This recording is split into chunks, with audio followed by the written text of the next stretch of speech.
Israeli Prime Minister Benjamin Netanyahu will visit the White House next Monday, July 7th, for talks with the U.S. President Donald Trump, a U.S. official has confirmed. The meeting comes as Washington intensifies its push for a ceasefire in Gaza. This marks Netanyahu's third visit since Trump returned to power in January, more than any other world leader. Trump has said he hopes for a Gaza truce within a week. White House Press Secretary Caroline Leavitt confirmed the planned meeting, noting both leaders had shown interest. This has been a priority for the president since he took office, to end this brutal war in Gaza, she told reporters.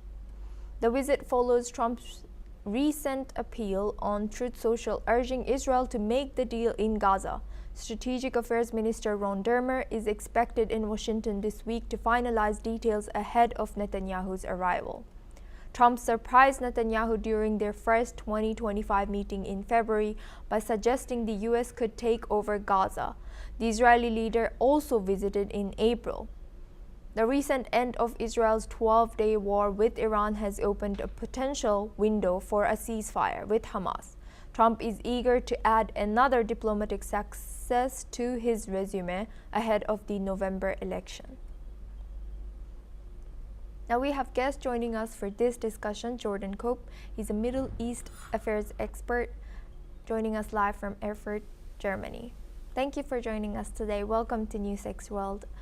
With Netanyahu making his third White House visit this year, does this show Israel's full alignment with Trump's push for a Gaza ceasefire, or are there still big differences on how to get there according to you? I don't think there is a full alignment. Israel, at the end of the day, is its own independent country, and Israel has realized significant military achievements over the past several weeks, now effectively in control of 75% of the Gaza Strip. And even though Israel has, with the United States' help, agreed to its ceasefire proposals, Hamas still fails to agree to any of them, ultimately leaving Israel alone with its hand out, trying to find a way to free all the hostages and get to an end of the war. And yet Hamas ultimately has refused continuously to agree to a ceasefire deal because it knows at the end of the day that its time is limited and it can't afford to appear weak. And so that's why Hamas has continued, increasingly so, to falsify numbers in terms of casualty counts throughout the war, especially more recently. Now, looking at the timing, Trump's push for Gaza deal comes right after the war with Iran.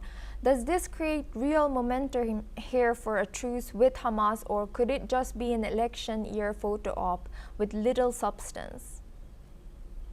Donald Trump has certainly pushed to try to free all the hostages, and rightfully so. It's one of Israel's primary objectives right now, but also one of Israel's primary objectives is to avoid leaving Hamas in power and enabling future October 7th in the future that will create cyclical problems in which more Israelis in the future will become hostage and perpetuate ultimate war between Israel and Hamas in the future. So regarding Donald Trump's motives, Donald Trump wants to be a peacemaker around the world. He wants to forge deals that people previously considered impossible. And of course, he wants to free hostages, not just on America's side, or American prisoners as he has in some countries in Latin America and elsewhere, but he also wants to help his ally in Israel be able to free their own right now, achieve the impossible, and ultimately boost his foreign policy achievements early within his second term. Jordan, you will stay with us as we move on to our next news. Fresh calls for a